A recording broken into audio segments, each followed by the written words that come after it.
नमस्कार दोस्तों, मेरे साथी डॉक्टर्स, आपका एक बार फिर से स्वागत है मेरे यूट्यूब के चैनल में। हम जैसा कि हम लोग एक वीडियो की मैं सीरीज चला रहा हूँ कि अपने जो मेरे जनरल प्रैक्टिशनर्स जो साथी डॉक्टर्स हैं, वो अपनी क्लिनिक में आए हुए गुदा रोग से पेशेंट से क्या कैसे बात करें, क्या कमियाँ रह जाती हैं, उनके ऊपर हम डिस्कस करते आ रहे हैं और आगे भी करते रहेंगे कि आखिर वो कौन से कारण हैं कि हम अपने पेशेंट को आराम नहीं दे पाते और हमको उसको फाइनली सर्जन के पास रेफर करना पड़ता है। वो तो मैं हर बीमारी के लिए तो ऐसा नहीं कहूँगा कि गुदा रोग में होने वाली सारी बीमारियों के ऊपर कुछ ये काम करती हैं, लेकिन जो मेरी अपनी प्रैक्टिस है, अगर हम कुछ डिजीज़, कुछ हार्ट डिजीज़ को छोड़ दें, जैसे कि पेरिनेल साइनस है, पेरिनेल एब्सेस है, एनल फिस्टुला है, इस टाइप की कोई डिजीज़ हैं जिनमें पस फॉर्मेशन होता है, अगर पस फॉर्मेशन वाली जो जिनमें डिस्चार्ज होता है, पस डिस्चार्ज होता है, और हम इन डिजीज़ को ना गिने जो कि क्रोनिक डिजीज़ हैं जिसमें कि सर्जरी मैंडेटरी है, डजेंट मैटर कि वो आयुर्वेदा है जिसमें हम क्षार सूत्र या क्षार कर्मा करते हैं, या सर्जरी है जिसमें फिस्टोटॉमी करनी पड़ती है, या फिर हमको सर्जिकल फ्लैप टेक्निक का यूज़ करना पड़ता है, वाफ या भी बहुत सी टेक्निक्स का यूज़ करना पड़ता है। इट डजेंट मैटर कि एलोपैथ है या वेस्टर्न मेडिकल साइंस है या इंडियन आयुर्वेदा है, डजेंट मैटर कि उनमें सर्जरी करनी पड़ती है, तो वो मैंडेटरी चीज़ एक अलग चीज़ हो गई, उसको भी मैनेज करने एक अलग बात हो गई। लेकिन उसके अलावा होने वाली जो आम तौर पे जो पेशेंट लेके हमारे पास आता है कॉमनली, जैसे कि पाइल्स है, फिशर है, पेरियोडिस एनी है, एब्सेस अल्सर है, इन डिजीज़ को जो सेंटिनल टैग है इनको लेके पेशेंट आता है और कॉन्स्टिपेशन के साथ में आता है, एक्सरसाइज करके आता है। इनको हम अगर डील करना चाहें तो अपनी क्लिनिक में आराम से डील कर सकते हैं, कोई बहुत बड़ी चीज़ नहीं डील करना। और इन कॉमन डिजीज़ के लिए मैं ये कहना चाहूँगा कि मेरा अपना एक्सपीरियंस कहता है प्रैक्टिस का कि लगभग 90% के आसपास मरीजों को हम कुछ चुनी दवाइयों को दे करके उनको आराम दिला सकते हैं। बहुत ज़्यादा लंबी चौड़ी दवाइयाँ लिखने की, बहुत ज़्यादा लंबे समय तक ट्रीटमेंट देने की ज़रूरत नहीं पड़ती है। इन डिजीज़ में अगर आदमी प्राइमरी कंडीशन में आ जाता है, प्राइमरी लेवल पे आ जाता है, शुरुआती दौर पे आ जाता है, एग्जामिनेशन करने के बाद ये हमारा फैसला होता है कि हमको क्या करना है। सब डॉक्टर का अपना अपना विचार, अपना अपना मत होता है, अपनी अपनी सोच होती है, अपने काम करने का तरीका होता है।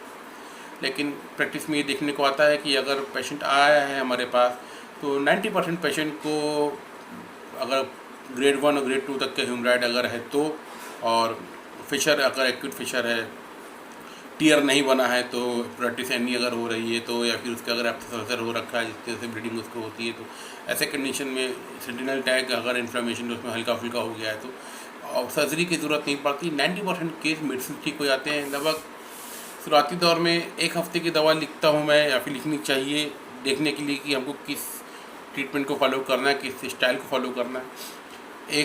3 से 5 हफ्ते की दवा आमतौर पर लिखी जाती है जिसमें मरीज़ को लगभग पूरा आराम आ जाता है, सर्टिफाई हो जाता है और लंबे समय तक ठीक रहता है। अगर वो दिनचर्या का फॉलो करता है और कॉन्स्टिपेशन को दूर रखता है तो उसको शायद ही आगे उसकी ज़रूरत भी पड़ती किसी और ट्रीटमेंट की, या फिर फिजिशियन के पास भी आने की आगे ज़रूरत नहीं पड़ती आमतौर पर। लगभग 90% मरीज़ ठीक हो जाते हैं। केवल 10% मरीज़ ऐसे होते हैं जिनको ग्रेड 3 या 4 की ब्लीडिंग वाली पाइल्स होती है, इंटरनल पाइल्स होती है जिसमें मस्से बाहर आ जाते हैं, या फिर प्रोफ्यूज ब्लीडिंग अगर हो रही होती है तो ऐसी दिक्कत आती है। सॉरी। और क्रोनिक फिशर अगर हो जाता है जो कि दवा से नहीं कंट्रोल हो पाता है, ये हम अपना पेरियोडिक एग्जामिनेशन करके देख सकते हैं, समझ सकते हैं, तो वो एक अलग मैटर हो गया। लेकिन 90% पेशेंट को दवाइयों से आराम आ जाता है। अब डिपेंड करता है कि हमको दवा क्या चूज़ करनी है। मेरी नज़र में selection of drug is secondary thing, the primary thing is that कि हमको परफेक्ट और क्लियर डायग्नोसिस करनी होती है। ये मैं अपने पुराने वीडियोज़ में बोल चुका हूँ, आप सोचेंगे कि मैं अपनी बात को दोहरा रहा हूँ। हाँ, दोहरानी नहीं चाहिए, लेकिन दोहराने का, किसी भी बात को दोहराने का एक मुख्य कारण होता है कि उस बात पे जोर देना चाहता हूँ मैं। डायग्नोसिस अगर सही नहीं है, आपके पास पेशेंट लक्षण लेके वही आया है कि हल्का फुल्का दर्द है, वो ब्लड आ रहा है, हो सकता है कि उसकी क्रोनिक फिशर हो, आप उसको पाइल्स की मेडिसिन लिखते हैं, फ़ायदा नहीं करेगी। हो सकता है कि उसको ग्रेड 3 का हेमराइड हो, आपको उसने आपको बताया, आपने डायग्नोसिस सही नहीं करी, आपकी फिशर में काम करने के लिए दवाइयाँ उसकी लिख दी, तो उसको आराम नहीं आएगा। तो अल्टीमेटली बात घूम करके फिर से वही आ जाती जो अपने पुराने वीडियोज़ में बोल चुका हूँ कि परफेक्ट डायग्नोसिस बहुत ज़रूरी है। छोटा सा पेरियोडिक एग्जामिनेशन ज़रूरी नहीं कि आप करें, करना चाहिए, हर पेशेंट का करना चाहिए। डजेंट मैटर कि पेशेंट बच्चा है, बूढ़ा है, महिला है, पुरुष है, क्या है, डजेंट मैटर, लेकिन पेरिडक्टल एग्जामिनेशन बहुत ज़रूरी चीज़ है, लेकिन एग्जामिनेशन में भी क्या करना है, आपको क्या देखना है, क्यों देखना है, किस लेवल पे देखना है, कैसे देखना है, ये जानकारी बहुत ज़रूरी है। उसके लिए मरीज़ से बातों को करने के लिए हम लोग जिसको काउंसलिंग बोलते हैं या फिर जिससे हम लोग मरीज़ से डिस्कशन बोलते हैं, उसकी डिजीज़ को लेकर डिस्कशन कर रहे हैं, उसमें ही अगर हम जान लें कि हमें क्या करना है, किस चीज़ को करना है, क्यों करना है, कैसे एग्जामिनेशन करना है, तो हमको एक गाइडेंस मिल जाती है। मरीज़ को हम लोग बातों के जरिए समझा सकते हैं। तो कौन से चीज़ को हमको पूछना होता है उसके बारे में भी आगे डिस्कशन करते रहेंगे हम लोग अपने वीडियोज़ में। और मैं आपका साथी डॉक्टर आपसे यही कह डॉक्टर सिद्धार्थ मित्तल, आयुर्वेदिक प्रोक्टोलॉजिस्ट हूँ और छार सूत्र विशेषज्ञ हूँ। यदि आपकी कोई भी क्वेरी है, कोई भी सवाल है मेरे साथी डॉक्टर्स का, तो कमेंट बॉक्स में पूछ सकते हैं। मेरे व्हाट्सएप नंबर पर मुझको व्हाट्सएप कर सकते हैं, मुझको ईमेल कर सकते हैं। और लास्ट में ये कहना चाहूँगी कि ये मेरे बनाए हुए कोई भी वीडियो नॉन मेडिकल प्रैक्टिशनर के लिए नहीं है। ध्यान देने, यूट्यूब एक इन्फॉर्मेशन के लक्षण का बहुत बड़ा प्लेटफॉर्म बन चुका है।